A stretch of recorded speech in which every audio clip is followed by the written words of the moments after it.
തുളസി ചേച്ചിയെ കണ്ടാ ശരിക്കും രാധെ പോലെ തന്നെ ഉണ്ട്. ചേച്ചിക്ക് കൃഷ്ണനായി നറുക്ക് വീഴുന്ന ആള് ഭാഗ്യവാനാ. എനിക്ക് ഉറപ്പാ നാർക്കിടുമ്പോ ഗിരീട്ടന്റെ കൂടെ ഞാൻ തന്നെ ആകും രാധ. ദേ നമ്മുടെ ഈ ഡ്രസ്സിന്റെ കളർ പോലെ തന്നെ നല്ല ചേർച്ചയാവും. എനിക്കേ ശുക്രനാ വച്ചടി കേറ്റവാ. എനിക്ക് കൊണ്ടേ പോവുള്ളൂ. പോ അവിടുന്ന്. മുതലാളി നറുക്കിട്ടപ്പോൾ മുതലാളിക്ക് രാധ തുളസി തന്നെ. മുതലാളി നമ്മുടെ പ്ലാൻ ഏറ്റു. കണ്ണന്റെ പ്ലാൻ പൊട്ടി. തുളസിക്ക് കൃഷ്ണനാവാൻ നിന്റെ പേരിട്ട് വെച്ചിരുന്ന നറുക്ക് എങ്ങനെ ഗിരിക്ക് വിടാനാടാ? അതുറപ്പല്ലേ, അതാ ഗിരിരാജന്റെ പണിയാ. അവനുള്ള പണി ഞാൻ വേറെ കൊടുത്തിട്ടുണ്ട്. ശ്രീകുട്ടി നല്ല കുട്ടി, 10ാം ക്ലാസ്സിൽ പഠിക്കുന്ന കുട്ടി, ഇപ്പൊ രാധയായ കുട്ടി, എന്നോട് ഇഷ്ടം കൂടാമോ കുട്ടി?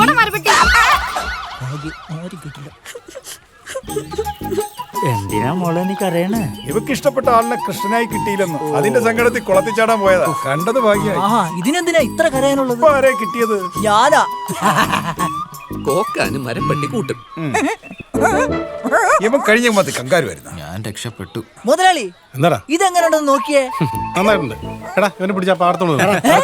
പ്രാർത്ഥിക്കാനുള്ളതല്ല, ഇന്ന് എനിക്ക് കൃഷ്ണവേഷം ചെയ്യാനുള്ളതാ. ആണോ? എന്നാ വാ, പുഴയിൽ പോയി മുങ്ങി കുളിച്ചിട്ട് വരാം. വിളക്കണം.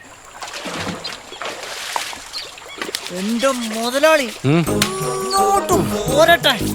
കെട്ടിക്കൊണ്ടുവരുന്ന പെങ്കൊച്ച് കരിമ്പനയിലെ ജയന്റെ പുറം കണ്ട് സീമച്ചിച്ചിയുടെ കണ്ണ് തള്ളിയതുപോലെ അങ്ങോട്ട് കണ്ണ് തള്ളണം. തടവിക്കോ, പക്ഷെ അധികം തള്ളല്ലേ. മുതലാളിയായി ഇതങ്ങോട്ട് വെച്ചേ. എന്താ എങ്ങനുണ്ട്? ഞാൻ ഉണ്ടാക്കിയതാ. വെയില് കൊള്ളരുത്. എന്റെ മുതലാളി കറക്കാനേ പാടില്ല. അഥവാ കറക്കുവാണെങ്കിൽ മുതലാളിക്ക് വേണ്ടി ഞാൻ കറക്കും. അടുത്തതല്ല, രണ്ടുപേരും കൂടി തള്ളി തള്ളി എന്റെ മുതലാളിയെ വെള്ളത്തിടല്ലേ പ്രശ്നമാവേ. അതെന്താടാ പറഞ്ഞ് നീ അങ്ങനെ പറഞ്ഞത്? പിന്നെ വെള്ളത്തിലിറങ്ങിയ മുതലാളിയെ മുതല പിടിക്കൂ? മുതലല്ലടാ, ചുഴലി പിടിക്കും, ചുഴലി. നിങ്ങൾ 3 തള്ളുകാരുള്ളപ്പോ ഞാൻ എന്തിനാടാ വെള്ളത്തിലിറങ്ങാൻ പേടിക്കുന്നത്? അതെന്താ മുതലാളി അങ്ങനെ പറഞ്ഞത്? നിങ്ങൾ 3 തള്ളുകാരും കൂടെ നല്ല തള്ളി കയറ്റുമല്ലോ. മുതലാളി പണ്ടൊക്കെ ഇതിന് നീരാട്ടം എന്ന് പറയും. ഇപ്പൊ എല്ലാരും ഇതിന് കുളിസീന്നാ പറയുന്നത്. നമുക്ക് പണി എന്നിട്ടേ അവൻ നീരാടാൻ വന്നേക്ക്. അല്ല ബാബി, കഴിഞ്ഞ ശിവരാത്രിക്ക് നിന്നെ ഈ പാറല്ലേ കെട്ടിട്ടടിച്ചത്? ഇതവന്റെ ഒടുക്കത്തെ നീരാട്ടം. ശരിക്കും ഒന്ന് തേച്ച് കുളിക്കും മുതലാളി. കുറച്ച് കഴിയുമ്പോ ഈ നാട്ടുകാരുടെ മുന്നിൽ കൂടി തുളസി എന്ന രാധയുമായി തകർത്താടാനുള്ളതല്ലേ കൊച്ചു കൃഷ്ണ. അതൊരു കൃഷ്ണൻ ശരിയായി കൊടുക്കാം. കറിയൊക്കെ മാത്രല്ല, വേറെയും ചില പണിയുണ്ട്. ഇത് കുറച്ച് ഓട്ടാണല്ലോടാ. ഇത് ഏത് വേട്ടവളിന്റെ? പളനിയുടെയാ? അവന്റെ ആയിരിക്കില്ല, വല്ല സുധിയുടെ ആയിരിക്കും. എപ്പോഴെങ്കിലും എടുത്ത് മോൻ തുടച്ചപ്പോഴേ പല്ലുകൊണ്ട് ഓട്ട വീണതായിരിക്കും. ചെട്ടിക്ക് ജീവനിലേക്ക് ഭാഗ്യം. എനിക്ക് മഹാരാഷ്ട്രത്തിൽ കേസ്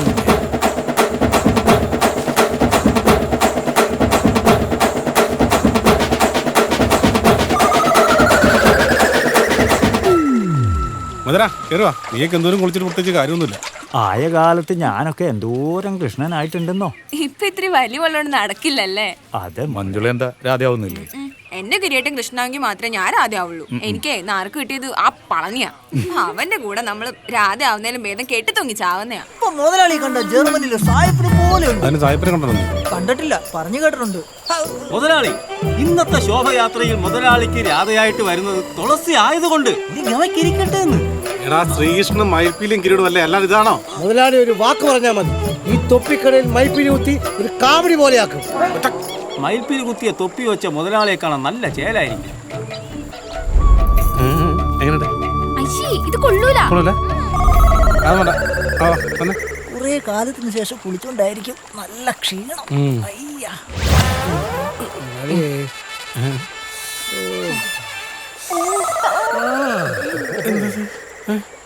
ചൂടോ പോച്ചല്ലോ തോന്നണ്ടോ? മുതലാളി കുളിച്ചു കഴിഞ്ഞപ്പോ എന്തോ ഒരു പുകച്ചല് പോലെ. അത് നിനക്ക് പതിവില്ലാത്തോണ്ടാ? ഒരു വല്ലായിക തോന്നല്ലേ?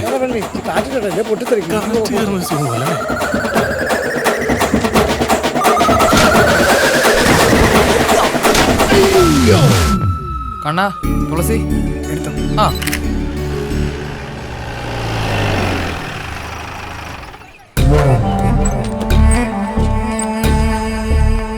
വാ ഗിരിയേട്ടാ, പെട്ടെന്ന് മേക്കപ്പ് ചെയ്യാം. ഗിരിയേട്ടാ ഇരിക്ക് ഗിരിയേട്ടാ. ആ ഷർട്ട് ഒരു ഗിരിയേട്ടാ, ഡ്രസ് ഇടാ. ഒന്ന് പോയോ? എന്നെ സാറേ അതൊക്കെ നമുക്ക് സ്റ്റേഷനിൽ ചെന്നിട്ട് പറയാം. വാ നടക്ക്. എനിക്കൊന്നും അറിയത്തില്ല സാറേ. നിന്റെ കോഴി വണ്ടിയിൽ സ്പിരിറ്റ് കടത്തിയത് നീ അറിഞ്ഞായിരുന്നു. അതെന്തെങ്കിലും ഞങ്ങൾ അറിയുമെന്ന് നിനക്കറിയില്ലായിരുന്നു. നടക്കണം.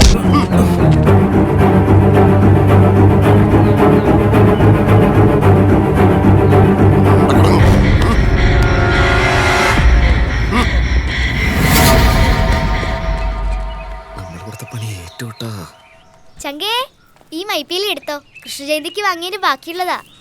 ദേ, പിന്നെ നമ്മുടെ ഫോട്ടോസും കിട്ടിയിട്ടുണ്ട്. ദേ കണ്ണേട്ടൻ തുളസി ചേച്ചി.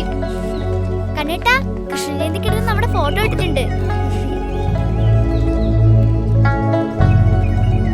എങ്ങനെയുണ്ട് തുളസി? നന്നായിട്ടുണ്ട്. ചോദിക്കാനുണ്ടോ കണ്ണേട്ടാ? ശരിക്കും കൃഷ്ണൻ രാധ പോലെ തന്നെയുണ്ട് അല്ലേടാ ചങ്കേ?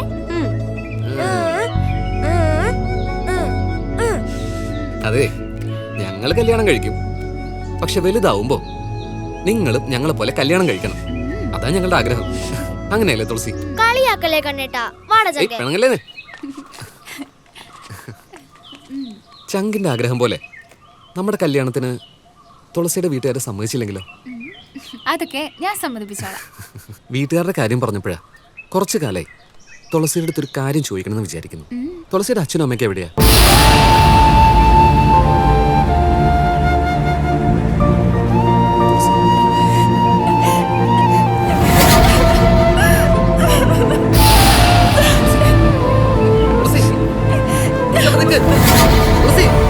കണ്ണേട്ടാ, തുളസി ചേച്ചി എന്തിനാ കരഞ്ഞോണ്ട് പോയത്? തുളസിയുടെ അച്ഛൻ്റെ അമ്മയുടെ കാര്യം ചോദിച്ചാ. കണ്ണേട്ടാ, ഞങ്ങൾ തുളസി ചേച്ചിയെ കണ്ടുവരാവേ. കണ്ടു. നിക്ക്, ഒന്ന് കാണാൻ വേണ്ടി നിൽക്കുകയായിരുന്നു. ഇതിന്റെ ഉപദേശിക്കാണെന്ന് കരുതരുത് മോനെ. ഇനി തുളസിക്കൊപ്പം നീ നടക്കരുത്. കുറച്ചു മുമ്പ് നിങ്ങൾ സംസാരിക്കുന്നതും അവൾ കരഞ്ഞുകൊണ്ട് പോകുന്നതൊക്കെ ഞാൻ കണ്ടു. കാര്യങ്ങളൊക്കെ പറഞ്ഞാൽ മനസ്സിലാക്കാനുള്ള കഴിവ് നിനക്കുണ്ടല്ലോ. അതുകൊണ്ട് പറയാ, ഇനി അവളെ കരയിക്കരുത്. എന്റെ മോൾക്ക് വിഷമം വരുന്ന ഒന്നും നിന്നിൽ നിന്നുണ്ടാകരുത്. അങ്ങനെ വന്നാൽ ഇങ്ങനെ ആയിരിക്കില്ല എന്റെ പ്രതികരണം.